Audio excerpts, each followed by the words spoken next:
Got the trailer backed into the shop, and let's go about unloading these. Now, I have a chain hoist, as you see up there. It's got a great big timber that spans a couple of the rafters.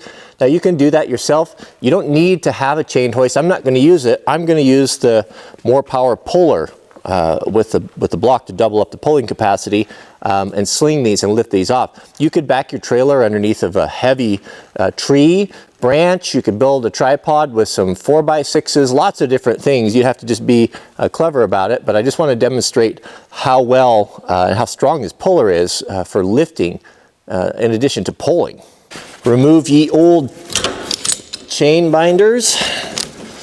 A trick for chain binders that I learned when I used to drive truck and haul my equipment around is you always want the handle pointing up. So when I grab it, I grab a hook, because sometimes you put them on backwards and shake it, and if the handle's up, you mean you're ready to go. So this is one way to rig when you're lifting.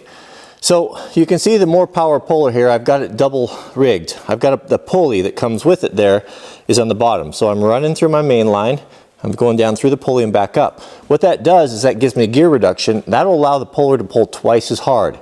It pulls half as fast and twice as hard, and so you can lift twice as much. That goes for any type of a winch or anything with a cable. It's a gear reduction system. Add another pulley, it doubles again. It just goes on. There is no end to it. So how do I have it rigged? I've got a couple slings right there. Always, you don't want to hook a chain to a sling. You want to have a shackle. You want a shackle on both sides right there. You want the nice smooth round areas. You don't run the chain through there.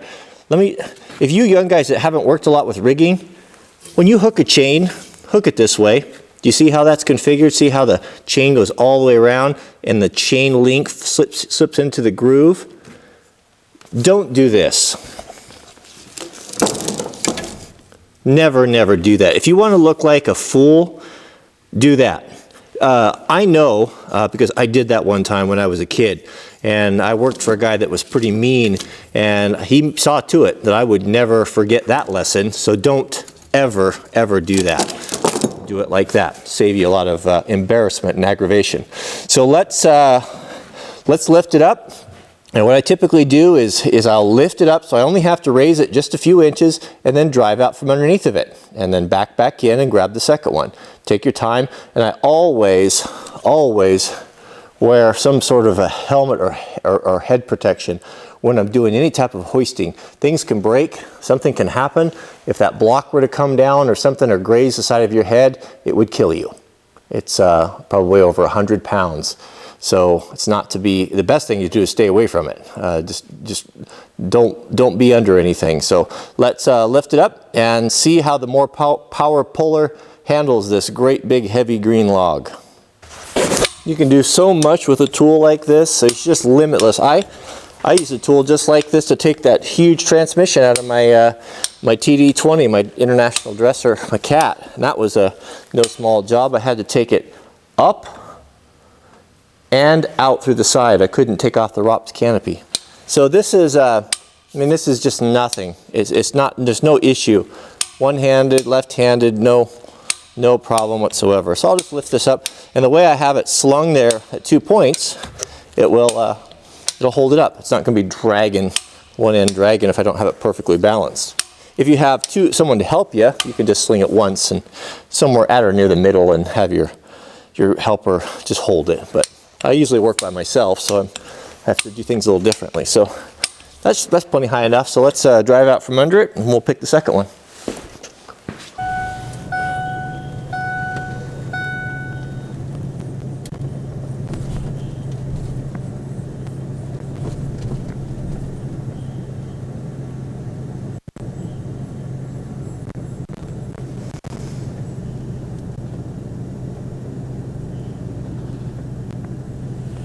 So piece of cake here, no problem. So now this log is under load. Now what do we do? You know, so it's really simple. We simply just take some release the rear cog here, lift it up, and then slowly lower it down until we pick up another cog, and we just alternate back and forth, and we can very safely, very controlled, lower it, even with all that tension on it. It's no problem. It's a very clever design. It's a very old design. I'm all about putting things on rollers. I started doing that when I had a wrecking yard. We had lots of heavy equipment, and I put rollers, put cars on rollers, put heavy bolt boxes on rollers. I put logs on rollers. You can get these store-bought style with casters, especially if you have a small shop, because then you can roll something out in the middle of the floor and work on it, and if you're not going to get back to it, you can push it over against the wall and free it up.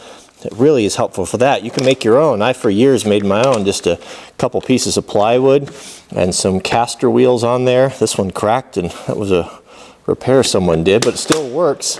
But can't have enough rollers. This is the perfect the exact type of thing I'm always talking about looking for at garage sales. When you go to the box that's like 25 cents per item and you see a bunch of caster wheels and things like that, that's what you want. You want to collect that stuff and get that stuff around, because this is expensive to buy new. So I'll put this log on these rollers here, and then we'll get it out of our way. You know, if I would have used my brain, I would have flipped the more power puller so that I didn't have to stand on this bench. But well, there you go.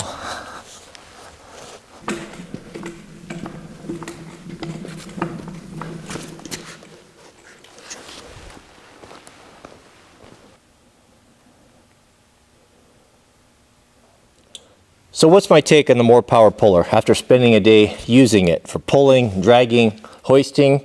Well, let's go over it. How much will it pull? Well, it's rated at 3 tons with the double line if we use the pulley. That's what the manufacturer is saying. I would be willing to go out on a limb and say that it would pull double that. They're not going to say that. They're not going to tell you that. But just from my experience with winching and rigging and looking at it and using it today, I would say that that would be a safe bet. One thing that I really enjoyed was the blue rope. I felt so much safer using it because it doesn't carry any energy. It doesn't store any energy. So if this were to break, it's just going to fall down the floor. Many guys have been killed by cables breaking. Cable is more durable. It's tougher. You can pull it over things. It probably lasts longer, but it's not without its drawbacks. Slivers, you always have to wear gloves. This is just pliable, and it was a pleasure to use. So I think with taking care of it and not keeping it out of direct sunlight, don't get chemicals on it, don't put it near heat, it's incredible. Because I mean, it's stronger than steel, and it's pliable, and it's just a beautiful, beautiful product to work with. It's the first time I ever worked with it, and I'm a huge fan. The build of it is first rate. This is a design that's at or near or over 100 years old. I forget the exact dates, but it's a beautifully elegant design. The build of it is first class. Everything about it is just heavy duty. This is a heritage tool. This is a tool that you could pass down to multiple generations. It's a little heavy, 27 pounds. It's going to be a little bit heavier than some of the cheap punch steel options you're going to have. But this is a phenomenal tool. You'll be able to get replacement parts. If you have one of the old ones that was made, at the turn of the century, you can still get parts for it. You can rebuild it. They're a great company, and they'll stand behind it. Another great feature that I overlooked a little bit when I was unboxing these was the block that comes with it. Yeah, I know, use those sometimes if you really get a heavy load to double your pulling power, but oftentimes I don't use it because it cuts the length in half, and it's just, really not necessary for the work that I've done. But it's really wonderful to have it for redirecting the cable. If you need to pull in a different direction and you got an obstacle, this gives you so much more options. And the quality of it, it's big. I like that they have great big hooks on them. You can hook them over anything. All my big D-rings, I could get this over big chains. I just wasn't limited by it, and it's a real perk to the whole system. And I used it in ways that I didn't intend to do it. Another feature I like is the built-in fail-safe to the handle. The handle will fail before you can exceed the maximum pull of the hoist. So you can also get, and I asked for a couple of these, is a handle adapter. You'll see that I used this on when I got a little bit tired with the short handle. I didn't really need it. I could have got by without it, but it was very nice. So to put it on, you simply just remove the blue rubber coating there, and it just slips in, and now you've doubled the length of your handle, and it just makes it easier. Slower, but a little bit easier. So, you know, for all the, they don't charge that much for it. I think it's worth it. A wonderful, wonderful tool by a wonderful company, American made, American built. You know, when I got it and I unboxed them, a handwritten note, you know, handwriting on the envelope inside. Newspaper for packing. I'm all about that. I love to see a family-run company producing an awesome product like this. It's a heritage tool. It's something for me, for a homesteader or a rancher, where you're building fences, or maybe you're pulling an engine out of your car or getting your truck unstuck. It's invaluable. I think the straight line pull on this blue rope is, don't quote me at this, but somewhere around 12,000 pounds or better, straight line. That's incredible, and I really have no doubt that this puller would actually pull that weight. Again, it's not scientific, I'm not an engineer, but just from my experience, and I've done a lot of winching and four-wheel driving, and so I'm not new to this whatsoever. I can't say enough about it.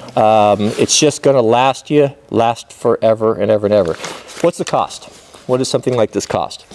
There's going to be a couple different options. You can get a 2,000 pound, or you can get the 3,000 pound, or the 4 and the 6 doubled. It's the same thing. Well, I was told that the carriage is the same. So what's the difference? I don't really know. But another nice thing was the length of the 35 feet.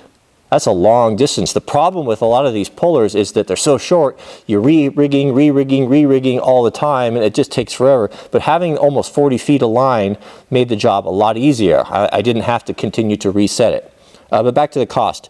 For the smaller one, the 2,000 and 4,000 pounder, I think you're going to be, this is retail, so I don't know what you could actually buy it on the street for, but around $250. If you want to go with top of the line with the blue synthetic rope, as this one here is equipped, the ones that I use today, you're going to be in the $350 range. 27 pounds, I think I said total weight. So it's a beefy unit.